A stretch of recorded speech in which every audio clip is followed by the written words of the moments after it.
Hey, what's up YouTube? Mike from Mass here, Mass Aquariums. And figured I'd do a video.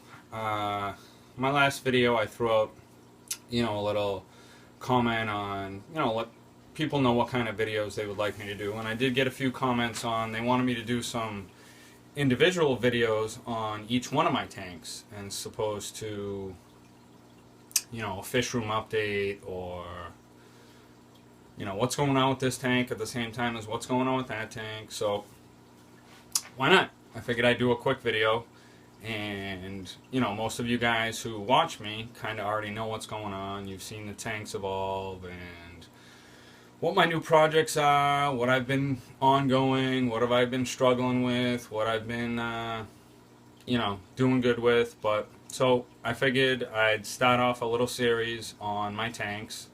And not really a series, because it's only going to be a whatever part series on whatever my tanks are, but excuse me. I figured I started off with my 75. And for everybody who knows and is familiar with my channel, this might not be anything new to you guys. Hopefully you'll get to laugh at me, because I'll probably do something stupid. But for people trying to start up a tank, this might be a little checklist for you. People that want to know a little info on how to start up planted tanks, this might be some good info for you too. So get your notepads out, get your pens and paper out, and I'm just going to give you a quick video on my 75 planted tank and how I got it started, what I'm using, what kind of fish I have, what I'm running for filtration, that whole thing. So enough of the rambling, let's just get started. This is a 75-gallon tank. I have, for a substrate, I have organic dirt from my local nursery, capped with Floramax, medium size, black. It's dirt. They call it dirt at PetSmart, but it's not really real dirt. It has fluorite and all the nutrients needed to start a planted tank. And then I've capped it with just plain black gravel. So I probably used about an inch for the whole tank, so it's roughly about 7 to 10 pounds of organic dirt from my local nursery, and then I would say about 5 pounds or less of the Floramax dirt that you would buy at PetSmart or Petco. And then I've just capped it with straight black gravel that you can get at any pet store, PetSmart, Petco, your local fish store. I'm sure they have it. And the cap is important, because if you don't cap down, especially if you're using real dirt, like from your backyard or from a nursery, like real rich, actual organic dirt, you need to cap it off. Otherwise, your tank will never be clear. Anytime you plant, do maintenance, your fish, mess around with it, depending on the type of fish you have, it's always going to be cloudy. It's important to pack that dirt down. I put the dirt in first, and I soaked it, and I let it sit, and then I put the Floramax down about a half an inch. I would say an inch, half an inch, maybe so an inch of the organic dirt, an inch of the Floramax, and then roughly about a half inch to an inch of just black gravel to cap it off, to keep all that in there. For a heater, I'm running an Aqueon 200, sorry, now I have to look, you're making me look, yeah, 200 watt heater. It's great. It's up to a 75-gallon tank, so I'm running probably the minimum you could run for a heater on a 75-gallon tank. It does the job just fine. I know a lot of people keep 2 heaters going, so if one shits the bed, your other heater is going to keep the tank going. I'm never away from my tank long enough where if a heater went wrong, anything's going to happen. I did have a time where I came down after work and went to check on the fish and just happened to stick my finger in the water for some reason to pull a piece of plant out or whatever, and the tank was hot. And then I checked my temp, it was like up to 95, and my heater failed. I always have backups of everything. I know it's a little OCD, but that's what I am. I have a backup of just about everything for every one of my tanks, so if anything goes wrong, because I do a lot of stuff at night, I can't get to the store right away, I have a backup. Pull the backup out, put that in, fool with the other one, and if it's not going to work the next day or the next couple days, I go get the next backup, because I just love my fish that much. I don't want anything to go wrong, and I don't want to be worrying all night while I'm asleep that there's no heater and blah blah blah, so on and so forth. So 200 watt Aqueon heater for this 75. I'm running a Fluval 406 canister filter, which is, I think, sufficient enough for a 75 gallon tank. I know there's overfiltration, there can be underfiltration. I could probably even throw a hang on the back or another canister filter on this tank, but the plants take care of the water, and this filter really does a great job. I have never had any problems with cloudy water or underfiltration. So Fluval 406, I remove all the carbon that comes with the filter itself. My filter has the basic coarse sponges that run on the side of the filter, and then a finer sponge that is the bottom tray, and then the rest of my trays are all filled with biomedia. I took all the carbon out, everything. All I put in was media. I bought some Chem Matrix, a big 1 liter bottle, and I just filled every tray packed with media. And that's what your beneficial is going to attach to. It's going to live off that. And that, I don't think you really need carbon in your planted tanks, especially if you're dosing. It's just going to take away those chemicals. That's what the carbon does. It just strips all the chemicals out of your water and filters clean water. I don't know really anybody that does have carbon in the filters when they run planted tanks that I know of. If you do and it's working for you, let me know. You can also put some floss in your filters, more fine, to take out real fine particles. It also polishes your water, can get it real crystal clear as well. I don't use that, and as you can see, everything's fine. So my Fluval 406 just has the basic sponges that come with, carbon bags removed, and the rest of the 3 trays are all biomedia. Now, the Fluval 406, 306, 206, that's the amount of trays you have and the amount of gallons per hour. I believe the 406 does 385, right around that, 385 gallons per hour.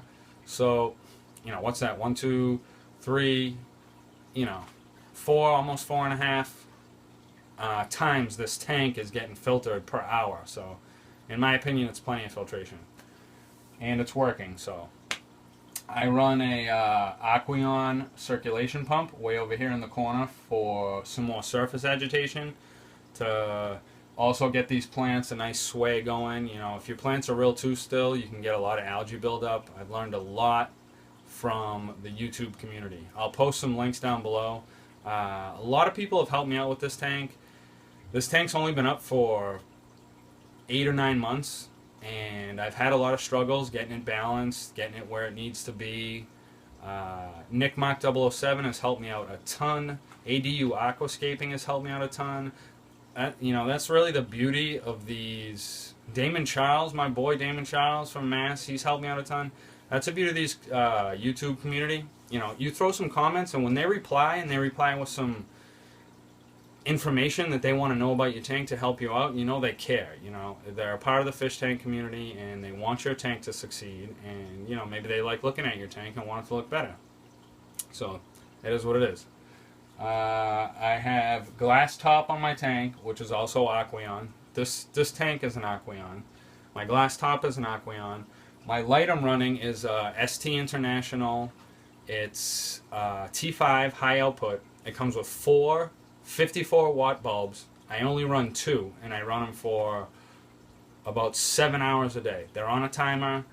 I think it's right around 6.5 to 7 hours. I don't overkill my lights. I'm not running CO2 on this tank, so if I was running CO2, I could probably afford to kick up my lights a bit, but I'm not running CO2. And I recently got that light as a product test, and it's doing unbelievable.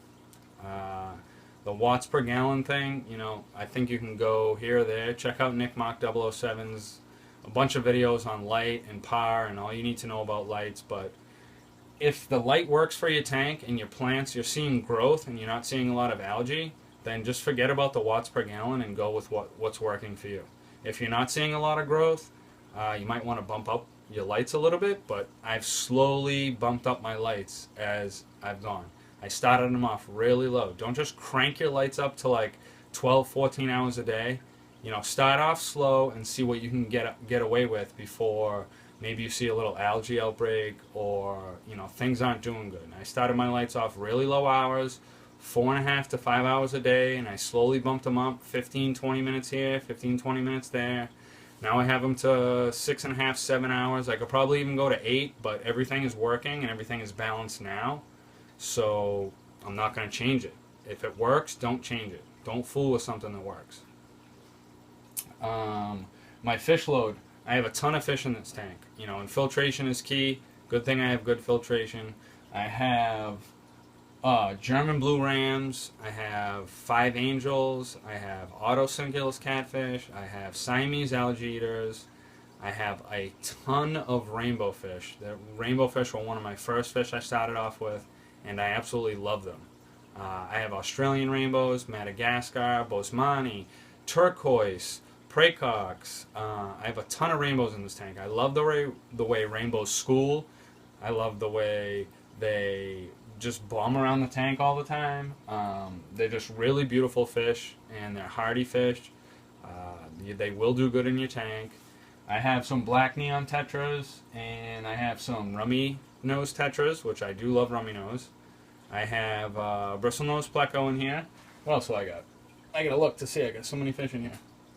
And I got, oh yeah, I have 3 roseline sharks or Denison barbs. I've had those from the start. Those guys are long.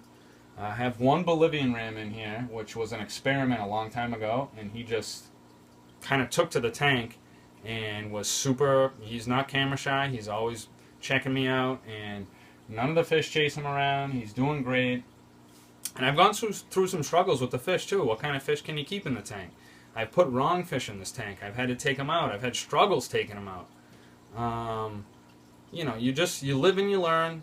I sound like what do I sound like? A soundtrack to my videos. I'm just shouting out freaking names to all my videos. Watch the videos. But yeah, I told you this would be quick. You know me. I'm a rambling fuck. It's gonna take forever. Driftwood. I have Manzanita driftwood, spider driftwood, and Malaysian driftwood. I have all 3 driftwoods in here. Malaysian driftwood is awesome. It sinks right away. You buy it, you put it in your tank, it sinks.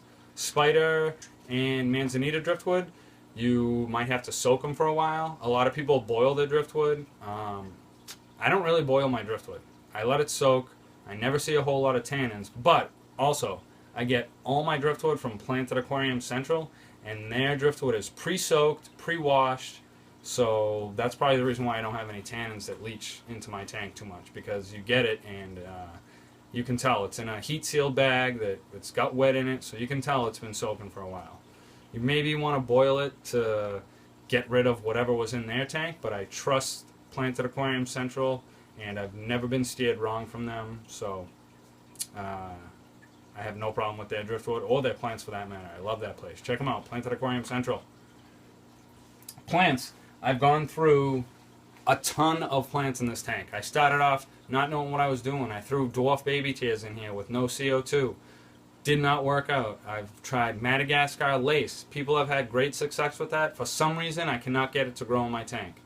What I do have success with is Bacopa. I have Ludwigia rippens, Jungle Val, up the Ying, as you can see. All types of crypts, swords, Crinum calamastratum, one of my favorite plants. That's killing it in here. These plants, well, it works for me in this tank. Anything else I can mention? Oh, dwarf lily. Dwarf lily is a great, great plant. I do have highlights and dirt substrate, but I do try to keep to not beginner plants, but low light or, you know, a little bit more easier plants. They flourish. They make your tank look great. You try to get into like these real difficult plants where you need CO2, pressurized CO2, which I don't have yet. You're probably going to get in trouble. You're going to waste your money. They might not grow as well. You're going to have a lot of melt back. I try to just stick with plants that I really like and that I think look good and that will grow, good for me. I want my tank to look good. I don't want to struggle too much. I've struggled enough, enough as it is. I got some dwarf sedge, some melon swords in here. I got a lot of cool plants. It's all growing good. And let me just tell you what I dose with, and we'll wrap it up. I hope I didn't bore you to death. Every day I dose Flourish XL. That's my liquid carbon. I dose the recommended dose for the gallons I have in my tank. Every other day I dose Flourish Potassium. And on the opposite days, I dose Flourish Iron.